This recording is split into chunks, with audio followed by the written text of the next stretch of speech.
Retomando aqui então o nosso estudo do nosso livro Evolução em Dois Mundos, nós estamos na primeira parte do capítulo número 5, Células e Corpo Espiritual.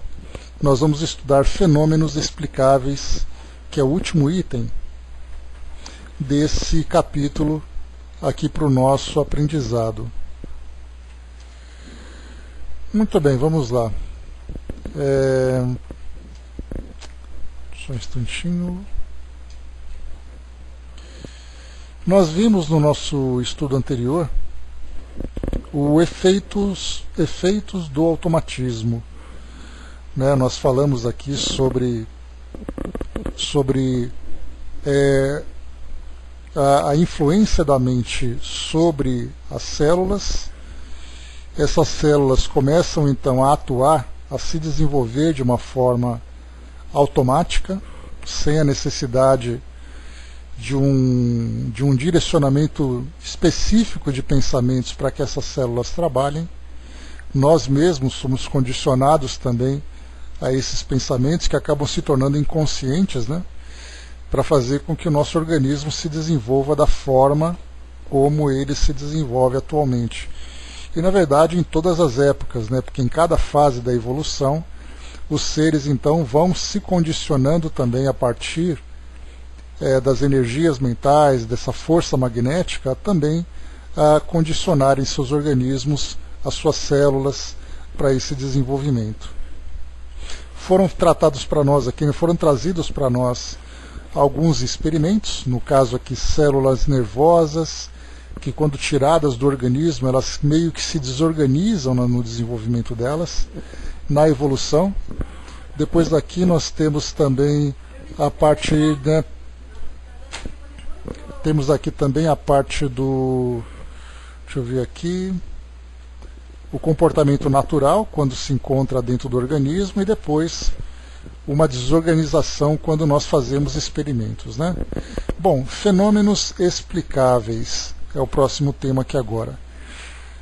Dentro do mesmo princípio de submissão das células ao estímulo nervoso, é que a experiência de transplante dos tecidos de embriões entre si, com alguns dias de formação, pode oferecer resultados surpreendentes, de vez que as células orientadas em determinado sentido, quando enxertadas sobre tecidos outros in vivo, conseguem gerar órgãos extras em regime de monstruosidade, obedecendo a determinações especializadas resultantes das ordens magnéticas de origem que saturavam essas mesmas células. Então, o que André Luiz apresenta para nós aqui é que, feito experimento então entre embriões com alguns dias de formação, a gente lembra que existe ali a multiplicação das células, né, que vai ali de uma forma exponencial, dia após dia.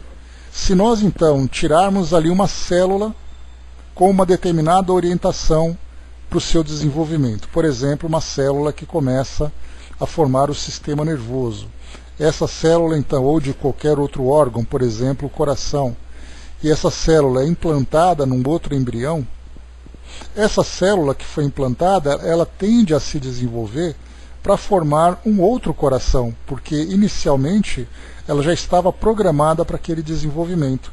Quando ela foi então transplantada in vivo, como é o caso que nós vemos aqui, de um ser vivo para outro ser vivo e não in vitro, quando há o desenvolvimento dentro de um meio de cultura, a tendência é que ela se desenvolva formando outros órgãos, como foi colocado para nós aqui, órgãos extras, em regime de monstruosidade. Esse monstruosidade significa em regime de aberração, em sentido de desequilíbrio. Então seria o caso, por exemplo, de começar a se desenvolver um órgão paralelo naquele organismo que já tem a sua estrutura programada. Então, fala sobre essa saturação de fluidos magnéticos que aquela célula recebeu a partir do ser original. Então a gente lembra, por exemplo, né, quando fala aqui para nós sobre os embriões. Quando nós falamos em embriões, lembramos que esse embrião, inicialmente, esteve vinculado ali a uma força magnética que daria a ele aquele formato do seu organismo normal, lembrando que não é apenas um código genético que determina o desenvolvimento de um organismo. Isso porque a nossa ciência hoje não considera esse elemento espiritual que comanda o desenvolvimento desse organismo. Então, embora nós tenhamos ali um código genético, há também ali a força do pensamento, a força desse automatismo mental que, por sua vez, impregna essa célula com essa energia magnética, que dá então aquele comando para que ele se desenvolva dessa ou daquela forma. Então, quando se tira uma dessas células e enxerta em outra, esse tecido, nesse caso, enxerta em outro organismo, a tendência não é ele se adaptar àquele organismo onde ele foi enxertado, mas ele continuar aquilo que ele foi programado no organismo anterior, naquele organismo original. É isso que André Luiz apresenta para nós, então. Por isso ele diz, que nesse regime de monstruosidade, e nós até falávamos, aquele exemplo que foi comentado, sobre aquela experiência de um rato que tinha uma orelha desenvolvida nas costas. Então, o que significa isso? Nós pegamos, então, uma célula humana enxertada num rato, e aí então aquele organismo se desenvolveu. E é até fácil de vocês encontrarem na internet para ver essa foto, que ela foi mostrada como uma possibilidade de o desenvolvimento de determinados órgãos para serem depois transplantados para o organismo humano, mas que foi desenvolvido no organismo paralelo, ou mesmo de outra espécie, como foi esse caso. Então, uma orelha nascendo nas costas de um rato é considerada uma monstruosidade. Não pelo fato de ser um monstro no sentido que nós entendemos hoje, aquela coisa pavorosa, aquela coisa que assusta, que ameaça, mas é nesse sentido de fugir da ordem, fugir daquela programação natural. Então é uma aberração da natureza, acaba sendo então essa monstruosidade nesse sentido. Então isso traz para nós exatamente o efeito dessa força magnética impregnando esses órgãos. Bom dia, pessoal que chegou. Pois é, Elcio, não só na Segunda Guerra Mundial, como atualmente também. Nós tivemos, por exemplo, nessa última década, aquelas experiências feitas com embriões congelados. Hoje já não se fala mais em embriões congelados, como eu comentei com vocês, porque já é possível você utilizar técnicas para extrair células-tronco adultas do próprio indivíduo. Então, a ideia de você pegar embriões congelados, onde você tinha clínicas que trabalhavam com fertilidade, então havia ali o estímulo para a produção de óvulos, esses óvulos eram extraídos, fecundados in vitro e depois implantados na mulher. Mas dependendo da quantidade de óvulos que foram extraídos, então 5 óvulos, eles selecionam aqueles óvulos que apresentam uma qualidade melhor, e aí então fazem implante de 3. Aqueles 2 que foram congelados, que não foram utilizados, acabam sendo congelados. Para uma segunda tentativa, por exemplo, se ele tiver qualidade, E aí então, o que fazer quando a mulher, por exemplo, engravida naquela primeira tentativa? O que fazer com esses embriões? Então, algumas clínicas mantinham congeladas com autorização da família, outras clínicas descartavam, mas os cientistas perceberam que esses óvulos, que esses embriões, permitiam então a extração dessa célula-tronco, dessas células-tronco. E aí então gerou aquele grande debate na nossa sociedade, envolvendo a sociedade como um todo, a sociedade civil, envolvendo as academias de ciência, envolvendo as religiões, dizendo se é pecado, se não é pecado, se tem espírito envolvido, se não tem espírito. Então, nos últimos 10, 15 anos houve um debate assim intenso sobre isso, falando sobre esses experimentos. Algumas instituições, como era o caso, por exemplo, na China, utilizavam esses embriões livremente, porque a lei permitia isso. E aí então procuravam fazer enxertos, inclusive muitas pessoas que procuravam tratamentos para doenças que afetavam, por exemplo, o sistema nervoso, no caso de lesões neurológicas, lesões cerebrais e outros tipos de doenças, como o Parkinson, por exemplo, o Alzheimer. Então levavam para a China e lá faziam esses experimentos.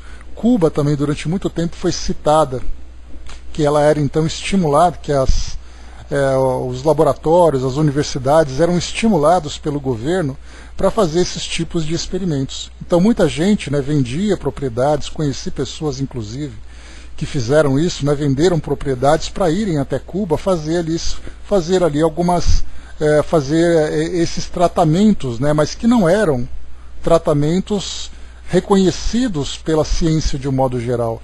Aqui no Brasil, por exemplo, era proibido isso porque não apenas não se tinha comprovação científica, como feria também a bioética.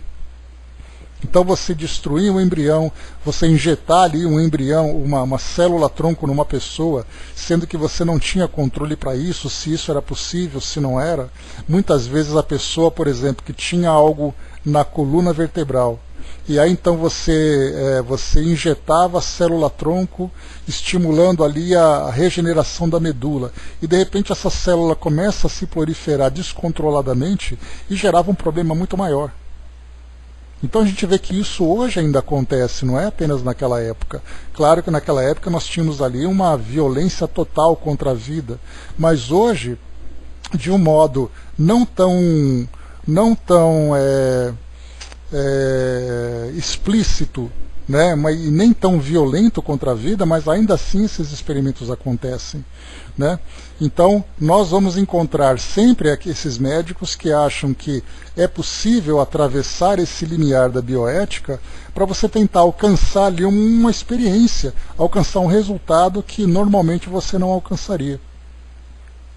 E aí então tentativas de erros e acertos, de violações ao respeito à lei, para tentar, entre aspas, encontrar o bem maior para a humanidade. Mas a pergunta é, a que preço você vai fazer esse experimento para alcançar esse bem maior, né? O Braz lembrou ali da ovelha Dolly também, né, que acabou frustrando os cientistas por descobrir que as células ali só iriam do tempo genético programado, né? Então, clonagem também. Então, foram ali tratamentos com células-tronco, clonagem, enfim, né, temos várias situações hoje, né, que tem ali uma semelhança com as tentativas, se naquela época da Segunda Guerra havia a tentativa da purificação da raça, nos tempos atuais a tentativa é de fazer com que a humanidade alcance a cura em determinadas situações, mas de uma forma ou de outra tem ali, né, essas violações e esses preços que são bastante altos. Diz aqui para nós também, né, ainda aí, pelo mesmo teor de semelhante saturação, que vamos entender as demonstrações do faquirismo e outras realizações em sessões experimentais do espiritismo, nas quais a mente superconcentrada pode arremessar fluidos de impulsão sobre vidas inferiores, como seja a das plantas, imprimindo-lhes desenvolvimento anormal, e explicar os fenômenos da materialização mediúnica. Então, daqui a pouco a gente continua lendo essa parte. Bom dia, professor. Bom dia, pessoal. Nesse trecho aqui nós falamos do faquirismo, lembrando que o faquirismo eram aquelas práticas dentro de determinadas comunidades, né?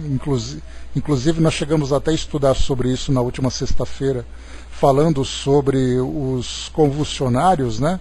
Que naquelas pessoas, naquele estado de transe, acabavam ali se perfurando, se cortando, para mostrar ali a fé, né? Inclusive hoje nós temos bastante disso ainda, pessoas que fazem essas exposições públicas para mostrarem, né, que tem ali a fé, que tem o controle, o domínio da mente sobre o corpo, como geralmente é utilizada nessa ideia. Então no faquirismo nós encontramos esses grupos de indivíduos que têm essas práticas. O mais conhecido, né, aquela imagem mais conhecida que nós temos, inclusive até em desenhos, né, nós encontramos esse tipo de imagem, aquelas pessoas deitando em camas de prego. E é interessante que quando se pesquisa sobre faquirismo, nós encontramos desde as imagens que falam sobre essas práticas, tentando mostrar ali o lado místico das práticas, como nós encontramos então a física tentando explicar que é fácil você deitar numa cama com pregos, se você tem o seu peso distribuído sobre, né, uma grande quantidade de pregos. Então você consegue distribuir o peso e você não concentra e, portanto, você acaba não se ferindo, você acaba não sendo perfurado por esses pregos, né? Mas que nós temos ali também um elemento magnético. porque é como nós estudamos no livro dos médiuns, lá nos primeiros capítulos, quando nós falamos sobre os sistemas. Então você pode até explicar que alguém deitando numa cama de prego, você vai conseguir ter ali a distribuição do peso, né, sobre várias pontas, e você consegue então sustentar o seu peso. Então esse é um sistema explicado pela ciência. Mas esses mesmos faquires podem, por exemplo, pegar ali uma agulha e perfurar as bochechas, que já fotos, imagens já foram mostradas, né, atravessando os dois lados da bochecha. Então você fala, bom, para ele deitar no prego você tem explicação da distribuição do peso. E para você perfurar? Essa mesma explicação da distribuição do peso se aplica a essa perfuração? E aí então nós percebemos ali que cada situação traz para nós um enigma, né? A mesma coisa, né, Elcio? Nós temos ali também controle da respiração, músculo, vontade. Eu me lembro até de um documentário que falava monges budistas, não é monge budista, são monges budistas, uma apresentação ao vivo. Então nós vimos inclusive isso também em circos aconteciam, né? Eles colocavam aquelas lanças apoiadas no pescoço, entortavam as lanças com a força do corpo, deitavam, né, apoiavam a lança na barriga e não se furavam. Então eram aquelas coisas assim bem bizarras que a gente via e vê ainda, né, infelizmente, né? A mesma coisa também andar sobre brasas, que é uma outra situação que eles explicam também que são no máximo 8 metros, né? Mas nessa parte das brasas nós temos, por exemplo, no livro A Mediunidade dos Santos, de Clóvis Tavares, quando ele traz ali um dos santos católicos, né, esse santo especial, essa santa, ela foi canonizada porque na época ela foi conduzida à fogueira e ela não se queimava. E aí depois, percebendo que ela não se queimava, pegaram e fizeram então a decapitação dela. Ela foi decapitada, cortaram a cabeça dela. E então mostrava que essa capacidade que o indivíduo tem de não se queimar tem um nome. Ele acabou dando essa classificação. Eu vou até pegar para vocês aqui rapidamente. Espera aí um pouquinho só que eu tenho aqui o nome dessa faculdade anímica, né, nesse caso. Então só um instantinho que eu vou pesquisar rapidamente aqui nas minhas anotações, eu já passo para vocês. Rapidamente, só um instantinho.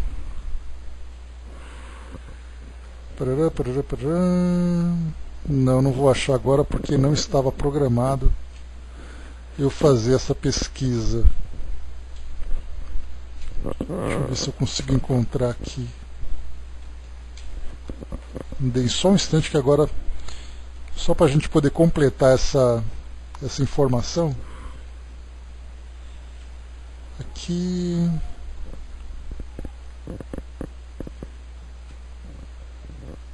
Eu não tenho aqui agora. Depois eu pesquiso para vocês direitinho, porque eu escaneei essa página, e por causa exatamente desse nome, mas eu não me lembro agora onde eu guardei, mas depois eu pesquiso com calma e passo para vocês. Mas de qualquer forma, a ideia, né, a gente não está tratando aqui dos casos, né, de situações que são excepcionais ou fora da normalidade, mas a gente entender exatamente essa questão do domínio do corpo, não apenas de você dominar o corpo, mas de que forma que esse domínio acontece, de que forma que a mente interfere no organismo. É isso que André Luiz coloca para nós aqui, falando sobre esse ponto, né, quando ele diz aqui para nós, as demonstrações de faquirismo e outras realizações em sessões experimentais, a mente superconcentrada pode arremessar fluidos de impulsão, nesse caso sobre vidas inferiores, né, ou explicar fenômenos de materialização mediúnica. Então nós vemos assim que essa capacidade da mente de trabalhar com esses fluidos, de trabalhar com esses elementos que compõem o nosso perispírito, né? O Hermes colocou também ali sobre essa parte de alimentação, a alimentação também, enfim, são várias situações, né? O Osmar colocou lá em cima, tudo é misterioso, até que se conheça o mecanismo, né?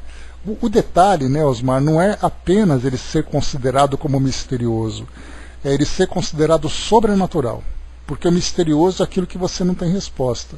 Quando você vai para o campo do sobrenatural, aí você acaba depois trazendo ali uma fantasia muito maior e dificultando a compreensão do fenômeno. Então tudo fica misterioso, significa não sei explicar, fica ali quietinho por enquanto. Como por exemplo, hoje de manhã saiu uma notícia no jornal mostrando aquelas imagens, né, nas plantações, apareceu na França de ontem para hoje. Então essa imagem, né, a pergunta é de onde veio aquela grande formação de um desenho numa plantação de trigo, né? Então fica um mistério até que ele seja explicado. Agora quando você fala, não, realmente isso é sobrenatural, aí você já descartou qualquer possibilidade da ciência colaborar. Então nós somos ainda muito empolgados com isso, né? Essa energia psicapa também é bastante estudada, né, principalmente dentro do meio da parapsicologia, então que o espiritismo chama de animismo, né? Mas a ideia é, muito bem, com essa energia psicapa você consegue, através, por exemplo, da telecinesia, que é você movimentar um objeto à distância, né? Tele significa distância, cinesia significa movimento. Então você vai movimentar alguma coisa com a força do pensamento. Mas como isso acontece? Como que o pensamento se materializa a ponto de você alterar alguma coisa? A psicocinese, por exemplo, né? Que é o nome que se dá, mas temos vários outros nomes. Então a explicação é que tipo de fluido acaba fazendo com que a mente interfira na matéria. E aí então nós temos, né, o fluido magnético, que a doutrina acaba explicando bastante através do entendimento, né, do animismo, dos fluidos e também do perispírito. O Flávio colocou, né, mas que a tal formação ficou bem legal, ficou, né? A pergunta é quem fez, né, que esse é o grande mistério.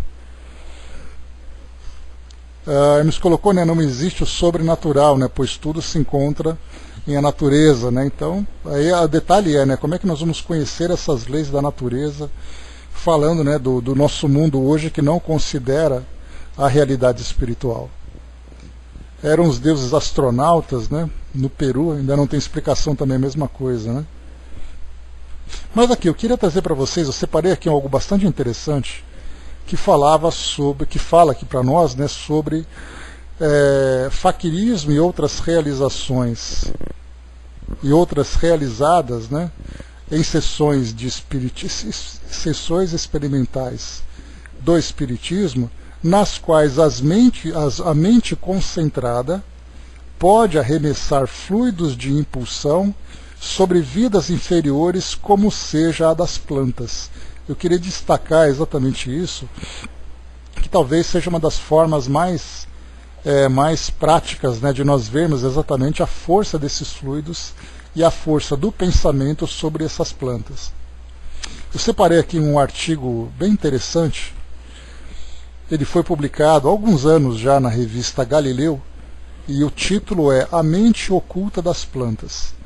A ciência descobre o surpreendente domínio da consciência vegetal. Vou ler para vocês aqui para a gente poder ilustrar essa ideia da força do pensamento sobre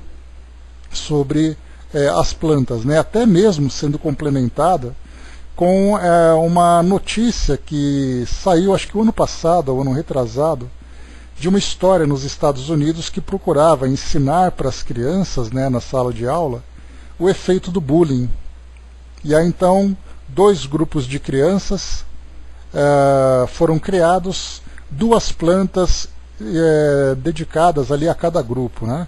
Um grupo de crianças procurava sempre elogiar a planta, falar coisas positivas e tudo mais, e a outra procurava sempre agredir e acabar sempre dando aquele sentimento de desprezo.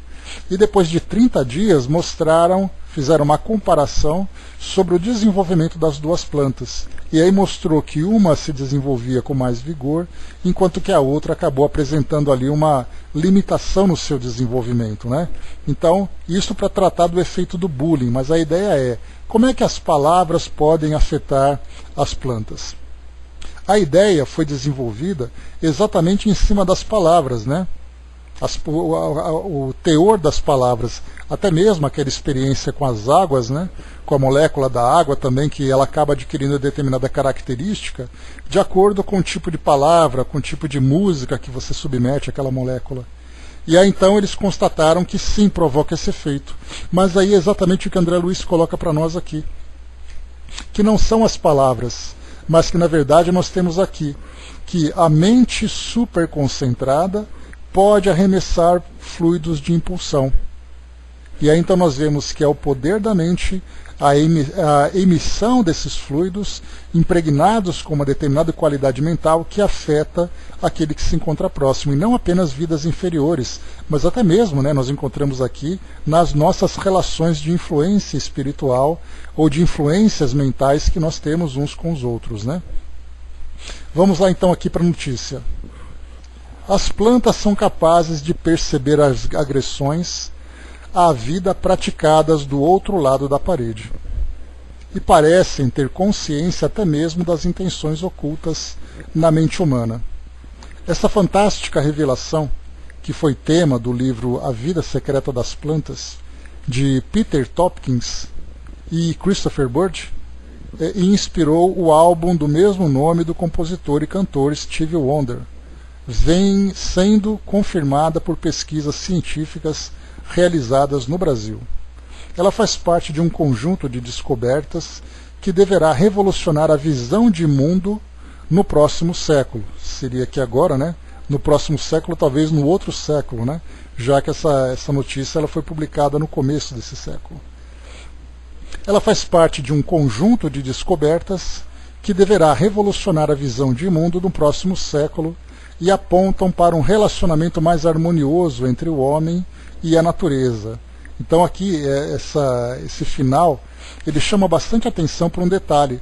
Se você faz experiência com uma planta colocada num vaso dentro da sua casa e tudo mais, é uma coisa, né? Porque a gente vê de uma forma muito micro, de uma forma muito pequena, na sua relação com aquela planta. E aí então nós podemos elevar isso de uma forma macro, pensando, por exemplo, na qualidade mental da humanidade relacionada com o meio ambiente, com todos os seres inferiores do nosso planeta, e assim como também dos próprios seres humanos nas suas relações entre si. Exatamente, Elcio.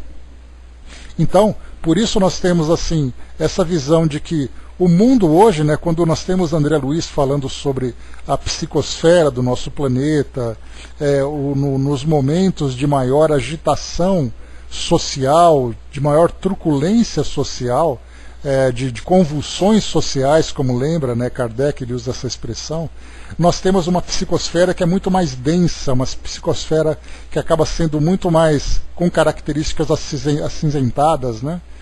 E depois, quando nós temos aqueles momentos mais religiosos, aqueles momentos mais festivos, como é o caso, por exemplo, do Natal, onde existe ali uma grande confraternização, existe uma mudança na característica dessa psicosfera. Então, quando nós falamos de um experimento em que existe a nossa relação com uma planta, ou mesmo uma relação nossa com um ser vivo qualquer, né, desses reinos inferiores, nós nos esquecemos da soma de todos os nossos pensamentos no efeito do nosso planeta. Imaginemos mais de 7 bilhões de pessoas nesse período de pandemia. Se por um lado nós tivemos ali vários sentimentos conflitantes, né? Por um lado era o medo, por um lado era a revolta, mas por outro era a solidariedade, ao mesmo tempo tinha a dor da perda, tinha aquele espírito coletivo para encontrar a solução. Então nós vimos assim aquela grande turbulência, e não apenas de uma forma individual, mas de uma forma coletiva e maciça também.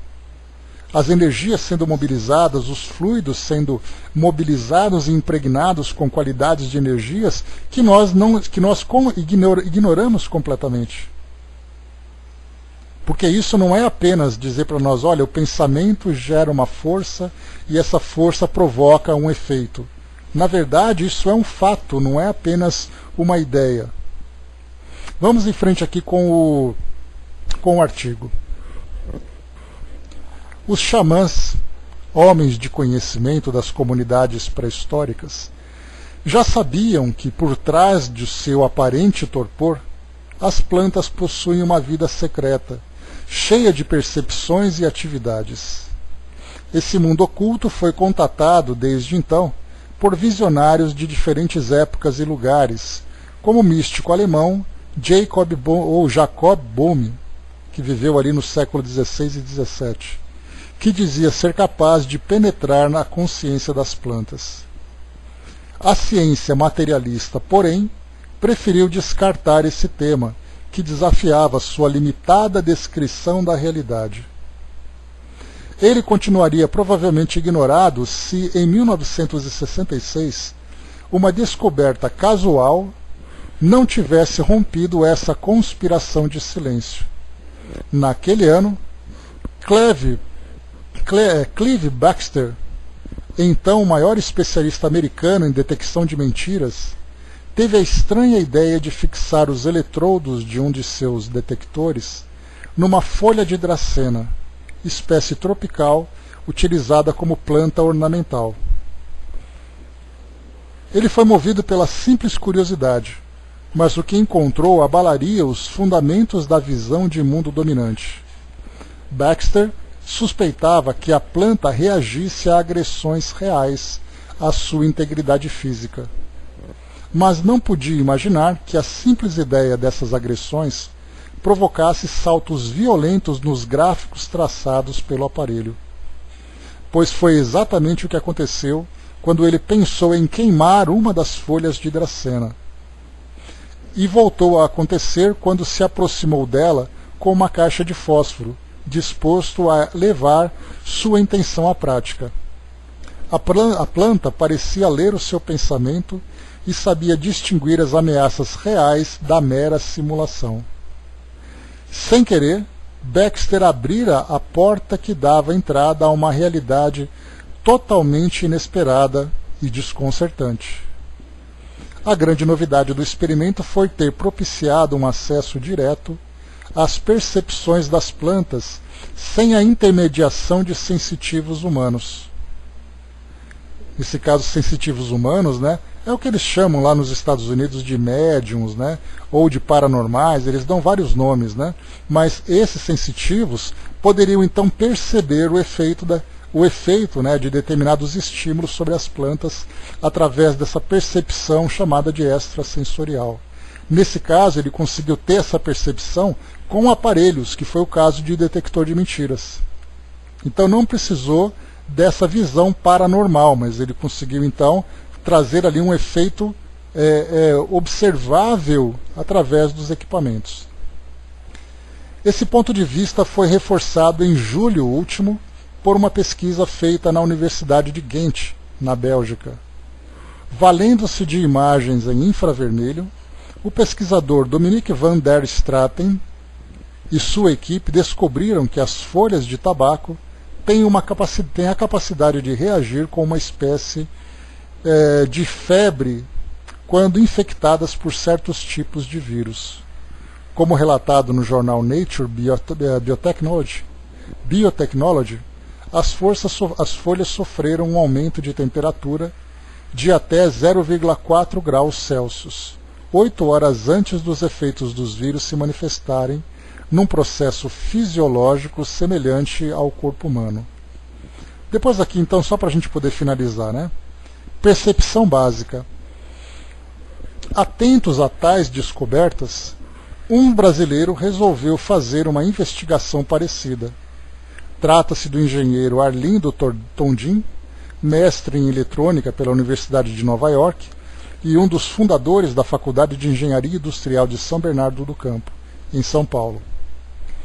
Tondin fixou eletrodos próximos à raiz e num dos galhos de limoeiro.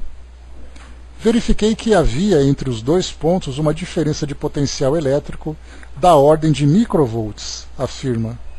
Eu já desconfiava que a ascensão da seiva estivesse associada a um fenômeno elétrico, e para confirmar isso, liguei aos eletrodos uma pilha de 1,5 volt, de modo a intensificar a corrente da região.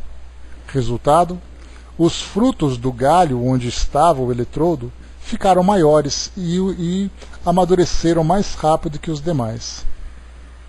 Estava aprovada a tese da seiva. O próximo passo era averiguar como as agressões externas afetavam a corrente elétrica que circula na planta. Para isso, o engenheiro utilizou um osciloscópio de raios catódicos, de alta sensibilidade. Conectei o osciloscópio aos eletrodos e, com uma vela, comecei a queimar algumas folhas. A resposta foi quase imediata. A imagem da tela do osciloscópio, que estava estacionária, passou a apresentar intensas variações. Tondin espantou-se com a reação provocada com seu ato. Comecei a questionar até que ponto eu tinha o direito de agredir o vegetal e a natureza, e resolvi interromper a pesquisa. O engenheiro convenceu-se da seriedade dos experimentos descritos em A Vida Secreta das Plantas. Num deles, também realizado por Baxter, 3 plantas reagem à matança de camarões, cometida numa outra sala. Essa investigação foi conduzida com os cuidados que caracterizam as melhores pesquisas científicas. Foram escolhidos como vítimas animais de grande vitalidade, pois já tinha sido notado que seres doentes ou a caminho da morte não eram capazes de estimular as plantas à distância. Para evitar que a subjetividade dos pesquisadores influísse nos resultados, os camarões eram despejados numa vasilha de água fervente por um mecanismo automático, longe das vistas de qualquer ser humano. Terceiro, eliminaram-se as possibilidades de que o próprio funcionamento do mecanismo ou eventuais perturbações eletromagnéticas afetassem a forma dos gráficos. E por último, as plantas monitoradas por detectores foram colocadas em 3 salas diferentes, submetidas às mesmas condições de temperatura e iluminação. A análise dos gráficos mostrou que as plantas reagiam intensa e sincronizadamente à morte dos camarões, numa proporção que excluía qualquer hipótese de uma flutuação puramente casual das variáveis elétricas. Baxter sentiu-se respaldado para formular a tese de que os vegetais, como todo organismo vivo, dispõem de uma percepção primária que lhes permite detectar à distância qualquer agressão à vida. Depois daqui eles continuam fazendo outros comentários, mas o interessante é a gente notar que esses seres sensíveis, como no caso das plantas, se tornam também receptores de estímulos feitos à distância.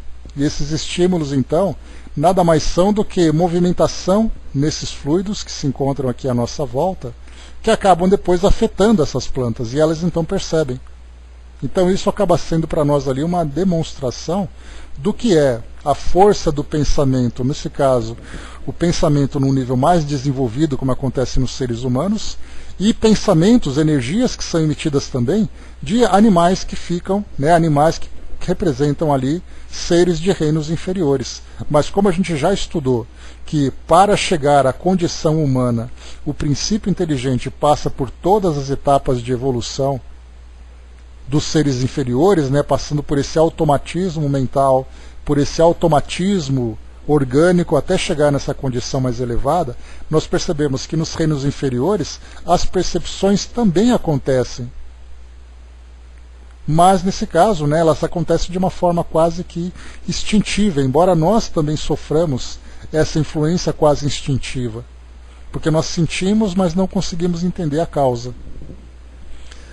O Hermes colocando as plantas, mostrando que mais sentimentos aos camarões enquanto os homens têm prazer, mas porque os homens, nesse caso, estão fazendo experimentos ali dentro da lógica.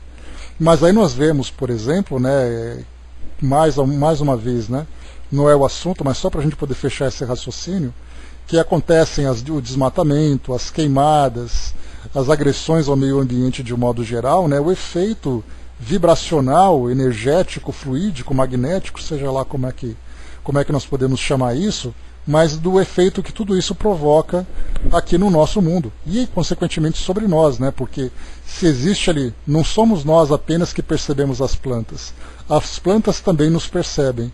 Então, o meio ambiente sofre essa agressão, que, por sua vez, nesse campo vibracional, leva de volta essa mesma agressão aos seres humanos. Então, estamos lidando ali, né, num ambiente sutil de energias e vibrações que nós ainda não compreendemos, ou quando compreendemos, né, quando tentamos compreender, não conseguimos alcançar um resultado. Mas, de um modo geral, nós simplesmente ignoramos isso tudo. Esse é um grande problema que nós temos, né? Vamos em frente. Deixa eu ver aqui. Continuando aqui com André Luiz. Então falou aqui, né? Imprimindo-lhes desenvolvimento anormal, como foi colocado aqui no caso das plantas, né? Arremessando fluidos de impulsão sobre vidas inferiores, como seja as plantas, imprimindo-lhes desenvolvimento anormal. E aí então nós vimos, né, como foi o caso daquele experimento feito naquela escola, em que as plantas eram agredidas. E é muito interessante isso, né? Nós achamos que você gritar perto de uma planta é a sua voz que faz isso. Na verdade, sim, a voz acaba sendo ali portadora de uma energia bastante negativa. Mas o próprio pensamento já gera essa energia. Esse campo que envolve, no caso dessa planta, que é o objeto da experiência, ela é envolvida por essa agressão mental. E isso mostra para nós, como nós já estudamos várias vezes dentro da doutrina, a ideia, né, da conexão entre os indivíduos, encarnados ou desencarnados, com pensamentos produtivos ou com pensamentos destrutivos. Pensamento positivo ou negativo. E é a questão da sintonia. Porque o fato de você ficar em silêncio diante de alguém não significa que você está absolutamente neutro quando se trata dessa questão dos campos vibratórios. Mas quando nós falamos assim da força do pensamento, você pode estar em silêncio fazendo aquela cara de paisagem, né? Aquela cara de Mona Lisa. Mas os seus pensamentos estão trabalhando intensamente. E nisso você vai então gerar um campo positivo ou um campo negativo em direção àquela pessoa que é o alvo, nesse caso, dos pensamentos, né? Tic-Tac lembrou, né? Parece que ainda não se entendeu que a inteligência está no espírito, né? E está muito longe ainda dessa compreensão, lamentavelmente, né? Porque nós vemos hoje com as nossas ciências que apontam que o indivíduo é o próprio corpo, e quando o corpo é destruído, o indivíduo deixa de existir. Então significa que a inteligência está no organismo, né? Então, para a gente reconhecer a existência da inteligência no espírito, nós precisamos primeiro reconhecer o próprio espírito. E é aí que nós encontramos ainda uma grande vala, né, separando a realidade do mundo espiritual do entendimento do mundo material. Mas, mais uma vez, é importante a gente sempre focar nesse ponto, que não é porque a ciência rejeita o mundo espiritual, é porque a ciência precisa de evidências do mundo espiritual. Porque nós achamos muitas vezes que a ciência é contra a religião. Mas na verdade não, a ciência no começo ela foi perseguida pelas religiões, depois ela começou a trazer ali a sua opinião contra as religiões, mas agora nós percebemos que são dois campos bem separados. A ciência não se envolve nas questões religiosas porque ela acredita que tudo aquilo que é resultado do entendimento religioso é um elemento de fé. Você acredita, mas não comprova. E a ciência precisa dessa comprovação.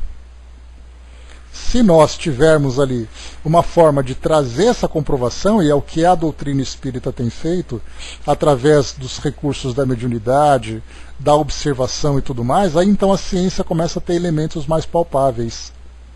Então o fato dela não aceitar a opinião das religiões não quer dizer que ela seja contra. Porque da mesma forma que ela não aceita a visão da religião, ela não aceita também a ideia da ufologia, que fala da existência de seres extraterrestres a partir de filmagens que são sempre distorcidas ou de eventos que não são explicados. A ciência precisa de provas. Esse é o detalhe importante. Duda colocou, né, o caso dos cristais de água, né, de Masaru Emoto, então, que eu comentei com vocês no início, né, a ideia de você gritar com a planta e tudo mais, na verdade você tem muito mais ali, além da vibração da voz, você tem também ali a qualidade do pensamento que é emitido. E esse é o objetivo do experimento, né. O Elcio colocou, né, quer provas refutáveis, né, não apenas quer, ela precisa, né, Elcio, porque a ciência, dentro do seu próprio conceito, é o conhecimento pleno, né? Ciência significa conhecimento. Como é que você pode demonstrar conhecimento se você não explorou todos os elementos, todos os fatores que provam aquilo? Porque se você colocar um elemento de fé, deixa de ser ciência. Ela passa a ser crença. Então existe ali um debate entre conhecimento e crença. A ciência é conhecimento. Então, ela, como Kardec lembra, né, no livro O que é o Espiritismo, ele coloca para nós assim que a ciência clássica, a ciência tradicional, não pode emitir opiniões sobre o mundo do espírito, sobre o mundo dos espíritos, porque não é da alçada dela trazer opiniões a esse respeito. E isso por quê? Exatamente porque a ciência ela precisa de elementos que sejam observados pelas suas práticas, pelos seus instrumentos. E o espírito não é um elemento a ser apreciado por esses instrumentos. O espírito ele não é um elemento de laboratório, ele não pode ser dissecado, ele não pode ser controlado, porque o espírito, na verdade, é um ser independente, é um princípio inteligente. E a ciência, então, tendo esse controle, ela não pode estudar. Mas a partir do momento em que houver manifestações mais contundentes e a ciência se interessar em explorar isso tudo, aí sim nós chegaremos no conhecimento de fato e não apenas num elemento de crença a princípio. Eugênia colocou, gosto de cactos, né? Ano passado ganhei 2 lindos no sertão de Pernambuco, uma jovem amiga achou lindos, né? Perguntou se poderia conseguir um para ela, né? No outro dia os 2 estavam secos, né? Não tive como recuperar. Essa crença que a gente tem do olho gordo, né? O olhar de seca-pimenteira, como diz popularmente, na verdade nós temos ali experiências ou situações da cultura popular que acaba sendo explicada exatamente por essa questão fluídica, por essa questão mental. O fato de você emitir ali pensamentos, energias impregnadas com uma qualidade negativa envolvendo determinado ser inferior, você provoca um efeito. Então nós temos muito disso, né? Pensamentos de inveja, pensamentos pessimistas, negativos, né? Olha só como é que funciona. Tico até colocou, nem ela, a ciência, prova tudo, porque a ciência está evoluindo, né? Se nós pegarmos, por exemplo, a ciência do século XVIII e do século XIX, ela explicava aquilo que era do alcance dela. A partir do século XX, nós tivemos ali desenvolvimento de muitos instrumentos e tudo mais, novas descobertas foram chegando. E certamente as descobertas que nós temos em 2020 são descobertas que em 2030, 2040, né, acabam sendo ali vistas como descobertas primitivas ainda dentro daquele tema. Depois ele vai se aprofundando mais. A ciência tende a evoluir naturalmente, né? Dudu colocou, o Dr. Frutuoso fala, né, de extraterrestres ajudando no trabalho mediúnico. Ele tem um livro sobre isso, né? Então a mesma coisa a gente fala sobre o mundo espiritual, né? O mundo espiritual, o mundo extraterrestre, são mundos ainda que de certa forma nós temos ali um conhecimento a partir das revelações que chegam para nós, mas acaba ficando também no campo da crença. Como Kardec lembra lá na Revista Espírita, fica a título de inventário, né? Os espíritos disseram, a gente guarda essa informação, mas não temos como explorar mais do que isso. Marion colocou, né? Ela não falou nada demais, né? Mas talvez o sentimento dela não tenha sido muito bom, né? Basta concentrar, focar o pensamento, né? Aquilo que eu coloquei para vocês, né? Você ficar em silêncio não significa que você está com energias numa condição neutra diante das energias. O seu pensamento está em plena atividade, né? Hermes colocou, né, algumas vezes já percebi que quando alguém está para realizar algo e fala para muitas pessoas, nem sempre consegue realizar sua pretensão, né? Então tem ali os prós e contras, né? A Chaconete colocou: o espiritismo hoje caminha quase lado a lado com a ciência, né? Na verdade, ele caminha lado a lado com a ciência, eu não coloco como quase. Ele caminha lado a lado a partir dos seus métodos, né? Só que, no caso, né, Chaconete, o foco de estudos da ciência e do espiritismo são focos diferentes. Então nós temos ali, né, métodos diferentes, seriedades, responsabilidades diferentes. Mas é muito interessante, né, porque para você estudar ciência, você deve conhecer os métodos. Então você tem que ter ali controle, você tem que ter fundamentação, você tem que aplicar a metodologia, né, de você observar os fatos, coletar informações, fazer os experimentos, tirar as conclusões. E nós espíritas dizemos, né, que a doutrina espírita caminha com a ciência, só que nós não temos essa competência científica para aplicar esses métodos. Então nós aplicamos as nossas crenças vestidas de ciências. Na verdade, nós não sabemos. Não dá para você dizer para um espírita aplicar o método científico se ele não é cientista. Nós temos cientistas que são espíritas, mas de um modo geral, nós colocamos muito mais as nossas crenças e as nossas paixões para dizer que a doutrina espírita é uma ciência, do que nós de fato conhecermos o que significa a ciência. Né? Então esse que é o ponto importante. Né? Queremos que ela seja uma ciência, mas nós não sabemos trabalhar com ela uma ciência. Tanto é assim que nós lemos livros, que nós ouvimos palestras, lemos mensagens e tudo mais, e nós ficamos deslumbrados com tudo isso sem fazer uma análise cuidadosa. E aí, felizmente nós temos, né, grupos de pesquisas dentro do espiritismo que procura, né, fazer esses estudos e tudo mais. Inclusive tivemos há umas 4 semanas, deixa eu ver, 1, 2, 3, 4 semanas, nós tivemos lá no nosso canal do YouTube do Espiritismo Net, um convidado que fazia ali estudos bem interessantes de Alfred Wallace, que foi um naturalista lá do século XIX, né, contemporâneo de Kardec, muito próximo a Charles Darwin, e ele era um grande conhecedor disso. Então o trabalho dele foi exatamente divulgar naquela palestra sobre quem era o Wallace, qual era o trabalho que ele fez, qual a relação dele que ele tinha com a doutrina espírita, porque ele fazia pesquisas espiritualistas no campo da mediunidade, espíritas, né? Então, aquele trabalho, ele fez um comentário bem interessante, que já era a hora, já estava na hora, dos trabalhos universitários, inclusive eu fico até devendo para vocês isso, que existem muitos espíritas que fazem trabalhos universitários de dissertações de mestrados, teses de doutorado, envolvendo pesquisas relacionadas com a doutrina espírita, por exemplo, no campo da mediunidade. Então comentava assim que está na hora dos centros espíritas conhecerem o resultado desse trabalho. Porque não basta você fazer um trabalho espírita, eu quero fazer um estudo sobre o poder da mente de Chico Xavier, e eu faço ali a minha tese, conquisto o título de doutor, e essa tese fica arquivada na biblioteca da faculdade. E isso não chega para nós espíritas. Então é hora dos centros espíritas começarem também a trazer, mesmo que seja numa linguagem mais acessível, esse conhecimento feito através de pesquisas muito sérias e muito profundas.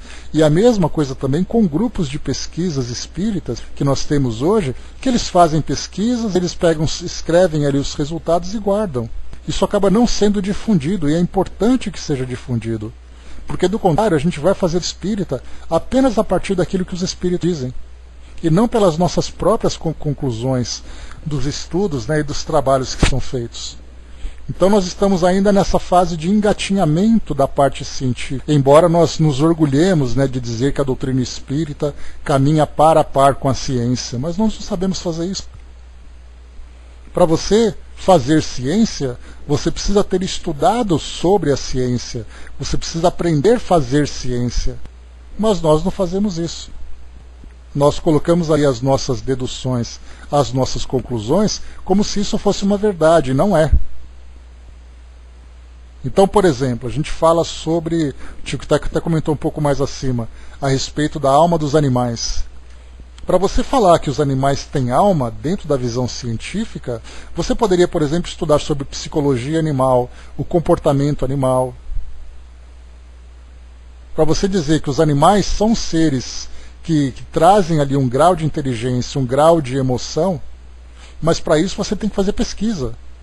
E essas pesquisas são feitas em universidades, em laboratórios. Para você saber o que o animal sente, se ele sente medo, se ele sente raiva, se ele fica feliz, se ele se sente isolado, se ele tem depressão. Inclusive, veterinários fizeram pesquisas sobre isso, o estado depressivo de animais. Animal com depressão, você vai falar, brincadeira, né? Animal tem depressão? Mas como não? Se o animal fica feliz, se o animal fica com raiva, se ele fica no medo, por que ele não pode ter depressão? Mas para isso, mais uma vez, não é nós dizermos no nosso achismo, eu tenho certeza que os animais têm depressão. Baseado em que você tem essa certeza? Como você chegou a essa conclusão? Você já participou de alguma pesquisa, alguma coisa? Não. Então você não pode dizer que cientificamente os animais podem ter depressão. Então é isso que nós espíritas, sim, sabemos que a doutrina espírita caminha par a par com a ciência. Mas nós temos que tomar muito cuidado com as nossas afirmações. Chegamos até mesmo naquela palestra que eu já comentei com vocês, do Raul Teixeira, lá no primeiro Congresso Espírita do Maranhão, quando ele então falava sobre, porque o Raul ele é formado em física, né, ele tinha ali o mestrado dele em educação e tudo mais, então ele dizia assim, né, que tem muito espírita dizendo bobagem, isso disseram para o Raul, né? E aí então ele começou a ouvir ali o interlocutor, e ele chegou à conclusão dizendo assim que muitos artigos são escritos que o espírito foi comprovado cientificamente, que a reencarnação foi comprovada cientificamente. Mas espera aí, comprovado como? Para você falar da reencarnação e para você falar da mediunidade cientificamente, você tem que provar inicialmente o elemento principal desses fenômenos, que é o espírito. Você já provou a existência do espírito? Não. Então você não pode falar de mediunidade, você não pode falar de reencarnação. A gente pode ter ali as observações, mas são observações que podem ser contestadas. Basta você ter alguém ali que tem argumentos que pedem para que você realmente comprove tudo aquilo. Então isso é importante para a gente lembrar. O que é você entender a doutrina espírita como ciência? A Angelina colocou lá em cima, né, Dr. Paulo Frutuoso falou sobre o Centro Frei Luiz, né, e as experiências que são feitas, materialização e outras, né? Pois é, o detalhe, eu também cheguei a ver uma palestra dele, Angelina. O problema é que ficou na palestra, né? A gente precisa ter essa comprovação, essas demonstrações, os resultados dessas pesquisas, para que a gente seja realmente ali convencido de que aquilo é um fato. E não dizer assim, olha, eu participei de alguma coisa, ele está contando alguma coisa. Nós precisamos ter o resultado dessas pesquisas junto a nós, né? O Dudu colocou para nós, né? Não desdenhes da função mediúnica, do processo responsável da prática trabalhada com a ciência terrena, quando a rapidez está sendo mostrada para que os seus cientistas equiparem trabalhos realizados junto a nós, que muito avançados promovemos uma equivalência muito benéfica para que o trabalho terreno seja comungado com o trabalho do mundo espiritual. O caminho está sendo tão modificado para a melhora da vida de toda a ciência médica e tecnológica, siga um caminho elevado, como disse, se equiparando aos trabalhos do mundo espiritual. Calma e perseverança, todos estão num bom caminho para um progresso científico médico, através dessas doenças, guerras e invenções programadas por todos nós daqui. Siga um caminho de bons pensamentos, porque o caminho certo está sendo seguido. Bons e excelentes métodos estão movimentando as boas invenções no seu orbe terreno. Luz, sabedoria e muita paz. Chegando para nós aqui comunicação, né, participação dos amigos espirituais, obrigado pela participação. Então, mostra para nós, né, que a relação que existe entre mundo espiritual, mundo físico, ambos trabalhando, cada um dentro do seu campo, e o que a gente vai esperando é que, aos poucos, esse caminho que cada um percorre vá se aproximando cada vez mais, até que os dois possam de fato caminhar juntos.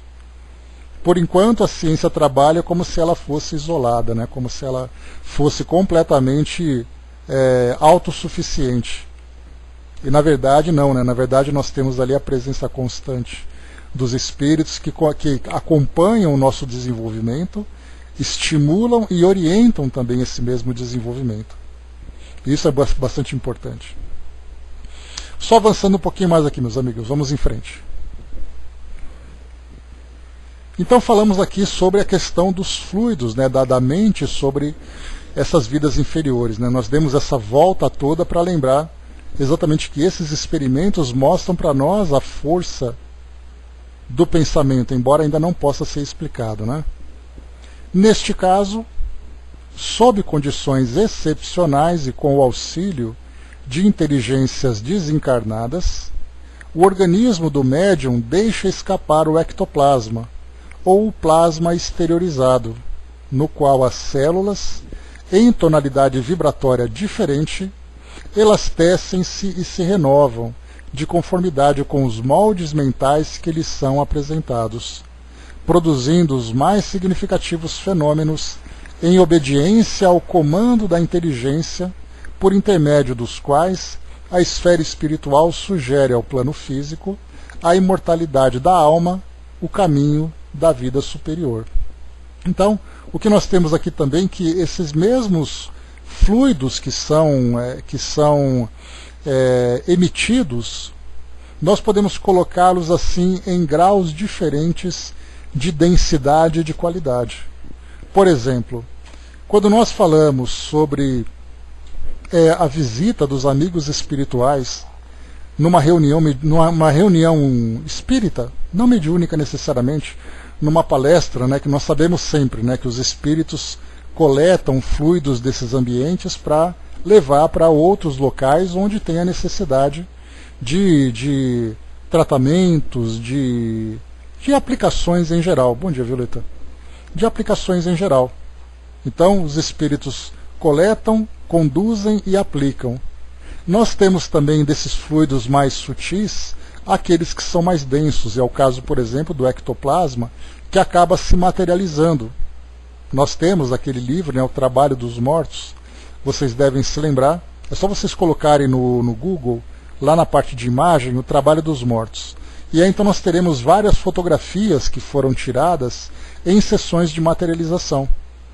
E aí mostra, por exemplo, né, o médium deitado, o médium não está consciente, e ele tem ali das narinas, da boca e dos ouvidos a expulsão desse fluido. E ele se torna tão denso que ele se parece com gaze, né, aquele tecido branco que vai saindo. Dá até a impressão de fato que existe ali uma gaze enrolada saindo da boca do médium, né? Enrolada não num rolinho, né, mas ela torcida saindo da boca do médium. E automaticamente também na ponta dessa vamos dizer assim, dessa faixa de fluidos, nós temos ali um espírito se materializando. Alguns de um modo mais completo, outros apenas ali trazendo partes, né, mãos, um rosto no meio daquele fluido todo, né? Então essa materialização se dá exatamente por causa desse fluido que é exteriorizado por esse médium que tem essa capacidade. Aí nós já conversamos sobre isso. Eu li uma vez um artigo que foi escrito por espíritas, né, da Associação Médica, que falava sobre as mitocôndrias, né, que são organelas produtoras de energias da célula, e nessas organelas que se encontram ali essa produção de ectoplasma. Então nós temos aqueles que organicamente têm uma capacidade maior de produção, e outros que trabalham apenas ali para a produção daquilo que é necessário para a sua manutenção, para a sua sustentação. Então por isso que nós colocamos, né, que, como André Luiz coloca nesse trechinho aqui, quando ele diz, né, e também da mesma forma nessa mente superconcentrada que pode arremessar fluidos de impulsão e também explicar os fenômenos da materialização mediúnica. E aí, então essa materialização significa você fazer com que algo do mundo espiritual se torne palpável, se torne mensurável. E aí nós tivemos vários experimentos, inclusive, final do século XIX, começo do século XX, William Crookes, Cesare Lombroso, Gabriel Delany, estudando muito sobre isso. Eles não eram espíritas. Eles eram espiritualistas que estudavam esses fenômenos mediúnicos de materialização, por exemplo. Então não pensemos assim, eles foram expoentes, vai com Deus, Elcio. Eles foram expoentes da doutrina espírita pelo fato de terem dado continuidade nas investigações dos temas que a doutrina espírita estuda, mas eles não eram espíritas. Eles eram pesquisadores.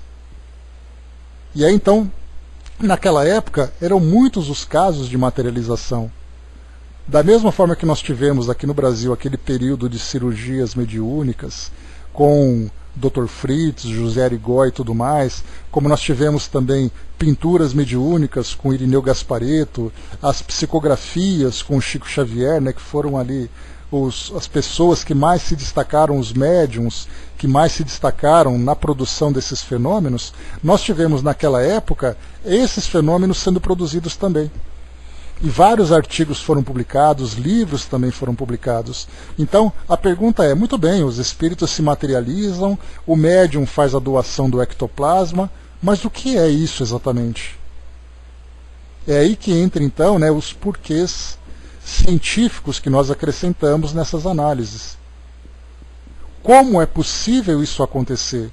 Qual é o mecanismo que faz com que esses fluidos sejam exteriorizados? Por que algumas pessoas podem produzir os fenômenos de efeitos físicos e outros não? Qual exatamente a consistência, qual exatamente ali a composição desses fluidos que são emitidos? Onde eles são produzidos no nosso corpo? Olha só quantas perguntas nós vamos fazendo, e André Luiz então procura. Aqui logo no início desse capítulo, né, o título dele que a gente lembra, né? Células e corpo espiritual. E aí então mostra essa relação entre células e perispírito, que as células não são apenas elementos orgânicos biológicos, né? Mas na verdade elas são ali elementos que estão conectados com o corpo espiritual, que respondem a esses estímulos. E aí então nós temos sempre aquela relação, aquela relação que é fundamental nós mantermos, né? Mente, perispírito e corpo físico. A mente tem a intenção, a mente tem a vontade, muitas vezes até de uma forma inconsciente, de uma forma instintiva. O perispírito trabalha, então ele é movimentado, agitado por causa dessa força mental, e o corpo físico, então, que é ali nessa cadeia entre os encarnados, né, que é esse ponto final dessa cadeia, responde de alguma forma. E essa resposta que nós temos, né, vem exatamente através dos fenômenos, no caso de materialização, vem através, como a gente conversou no nosso encontro anterior, de cura e autocura, a produção de doenças. Lembrando mais uma vez aquela passagem de Emmanuel, não existem doenças, existem doentes. Até mesmo nessa fase de pandemia que nós estamos aqui vivendo agora, temos ali também, né, orientações que chegam do plano espiritual, que falam para nós, né, que muitas vezes é ali a consequência do nosso estado mental que afeta o nosso sistema imunológico, que acaba fazendo com que fiquemos vulneráveis a essas infecções. Mas ainda assim, como eu falei para vocês, são detalhes que nós precisamos analisar com calma. Quer dizer, então, que se eu tiver com a mente altamente positiva e tudo mais, eu posso me expor ao vírus que não tem problema nenhum. Não é bem assim, mas os espíritos mostram, e isso cientificamente já foi mostrado também, que pela própria medicina, né, que mostra que o indivíduo que sofre de depressão, ele tem uma tendência a ter uma queda no seu sistema imunológico. Ou seja, né, você fica vulnerável a infecções, a doenças de modo geral. Então, mente, perispírito e corpo. Dudu colocou, não sei se você assiste Dr. Good Doctor, não assisto, Dudu, quando ele vê holograficamente tudo que ele teria que realizar antes com o paciente grave, né, algo comentado por Dr. Paulo Frutuoso sobre essa forma de leitura do perispírito no mundo espiritual. Inclusive ele fala de uma médium médica que enxerga tudo no corpo do paciente, nos órgãos. Está na live do André Tigueiro. Sim, né, nós temos essas descrições. porque é mais ou menos aquela ideia de ficção científica, né? Você tem ali aquela holografia em que você projeta o corpo do paciente e você vê exatamente o que tem que ser trabalhado, coisa que a nossa medicina... E aí a parte interessante, Dudu, para a gente poder ver a diferença entre aquilo que existe no plano físico e no plano espiritual. No plano espiritual, naturalmente, vem através das informações e revelações dos espíritos, né? Lembrando que quando nós falamos em revelações, Kardec coloca como revelação aquilo que é trazido para nós, comprovado pelos espíritos, né, através do controle universal, né? Vai com Deus, Érica. Estamos de volta. Amanhã. Então, nós falamos assim que a nossa ciência terrena, ela procura fazer exatamente aquilo que os espíritos fazem através, entre aspas, dessa holografia, dessa projeção do corpo perispiritual, através dos aparelhos de imagens, dos aparelhos que captam essas energias elétricas e esses aparelhos que captam, né, os resultados bioquímicos. Então é a diferença que a gente vê, né, como a nossa ciência se encontra ainda tão limitada nesse sentido, né, de tentar explorar o corpo físico. Ela procura fazer essas imagens, no caso da tomografia, ressonância magnética, que vai ali fatiando o nosso corpo, mostrando os órgãos do modo como eles são, mas não é capaz de sondar a parte vibratória, né? Mas a médica médium vê tudo inteiramente nas veias, né, órgãos, tudo do corpo, né, e vai ao local certo da cirurgia. Sim, então, no caso dessa visão mediúnica, é diferente, porque você vê realmente o perispírito através da dupla vista, por exemplo, não precisa nem ser espírito, né? Quer dizer, sendo espírito, claro, você tem uma visão melhor, mas você tem ali aqueles que entram em transe sonambúlico, ou que tem ali a dupla vista, que tem essa capacidade de perceber, por exemplo, o perispírito. É o caso dos médiums, né, ou dos videntes, ou mesmo daqueles que têm a faculdade anímica de perceber o perispírito. Então você vê exatamente ali dessa forma tridimensional e tudo mais. Claro que a gente fala também aqui imaginando como as coisas são, mas nós também não somos capazes de ter uma compreensão melhor. Tem que conhecer muito bem a anatomia, de fato tem, né? É o objetivo. Né? Mas de qualquer forma, meus amigos, é isso. Nós vamos então aqui, encerrando o nosso encontro de hoje. Tranquilo. Aqui nesse último item, Fenômenos Explicáveis, nós temos uma psicografia que veio através de Valdo Vieira, em Uberaba, no dia 29 de janeiro de 58. Então, nós resumindo aqui, nós falamos sobre as plantas, falamos sobre as energias mentais, né, essa força magnética que nós podemos lançar sobre esses seres inferiores, ou mesmo através, né, na nossa relação cotidiana, nessa influência constante espiritual que nós temos uns com os outros, sejamos encarnados ou desencarnados. Eu quis trazer para vocês aqui a parte das plantas, porque mostrava exatamente ali a sensibilidade desses seres vivos e a capacidade que nós temos de interferir, de provocar, de estimular essa sensibilidade, né? Falamos também aqui sobre as células, que também tem ali essa força magnética que direciona o seu funcionamento. Vimos ali também essa produção dessa substância, no caso o ectoplasma, ou esse plasma exteriorizado, no qual as células elas tecem-se e se renovam de conformidade com os moldes mentais que eles são apresentados. E aí então nós temos também ali os fenômenos que vêm como consequência de tudo isso. Bom, pessoal, encerrando aqui então, nosso próximo encontro é o capítulo número 6, Evolução e Sexo. Nós veremos então aqui o aparecimento do sexo, não apenas do gênero, mas dos próprios órgãos sexuais, desde os seres mais primitivos. Então André Luiz tem feito essa viagem temporal com a gente, né, pegando lá de trás, na formação dos primeiros seres vivos, dos mais primitivos, até chegar na fase mais complexa, que somos nós, seres humanos, né? Então em cada etapa vai se desenvolvendo ali uma parte do sistema reprodutor que nós temos, né? Deixa eu ver aqui. Tá, vamos em frente, tranquilo, Dudu. Angelino colocou, será preciso renúncia e dedicação que o trabalho acontecerá. Irmão do bem, né? Mais uma mensagem chegando para nós. Rapidinha, mensagem curta, bilhetinho do plano espiritual, mas bilhetinho de grande valor para nós, né? Então, renúncia e dedicação. Né? Renúncia a quê? Renúncia ao orgulho, renúncia à vaidade, tudo aquilo que nós, infelizmente, alimentamos nos nossos egos, que acaba prejudicando demais, né? Porque um cientista admitir aquilo que ele não compreende é realmente um grande obstáculo. Então, primeiro a renúncia e depois a dedicação ao estudo, ao trabalho interior, ao trabalho de transformação. Então, o amigo aqui, irmão do bem, sempre presente aqui com a